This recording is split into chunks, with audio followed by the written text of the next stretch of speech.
Can the traveler purify Zhao like they did the volunteer? Welcome back to Genshin Lore, the movie, and let's try and answer this. Analyzing this kind of hinges on two different questions. First, did the traveler actually purify the tear? And second, is what corrupted Dvalin's tear the same as the karmic debt held by the Yaksha Zhao? If you remember at the start of the story, we don't purify the tear when Venti is not around. After Dvalin flies off, we pick up a tear and we meet Venti back in Mondstadt. The tear isn't purified when you show it to Jean, but it is when you show it to Venti. And it kind of is implied as the inherent power of the traveler here. But could Venti have purified the tear for the traveler and said, oh, you did it?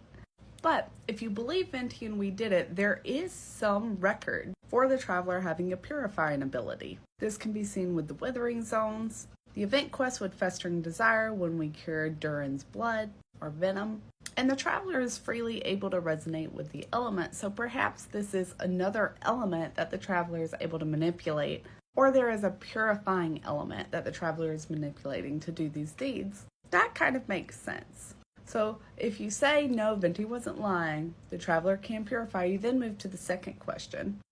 Is Zhao something the traveler is able to purify? And I bring Venti up again because Venti is able to purify Zhao.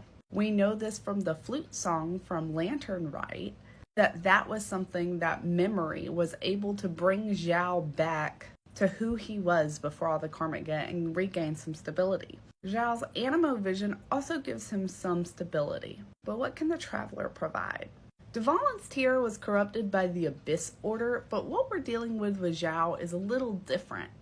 Zhao has karmic debt, and this is something that in Liyue, when gods are killed, they leave a residue behind, and that residue stacks like karma and eventually has made all the Yaksha go crazy or die. That's what happened with Bosacius as well, and why Zhao is the last Yaksha. It would be really interesting to see a story quest down the line, but as of now in the story, the traveler has never been able to kind of conquer the karmic debt. And so I don't think they're able to purify Zhao, although I do think it might be like Venti and the traveler's presence, them having a purifying power is able to calm Zhao. So yes, my Zhao Aether fans, there is some food for you. I hope this answers your question. Like and follow for more Genshin lore, and if you've got a question, throw it in the comments.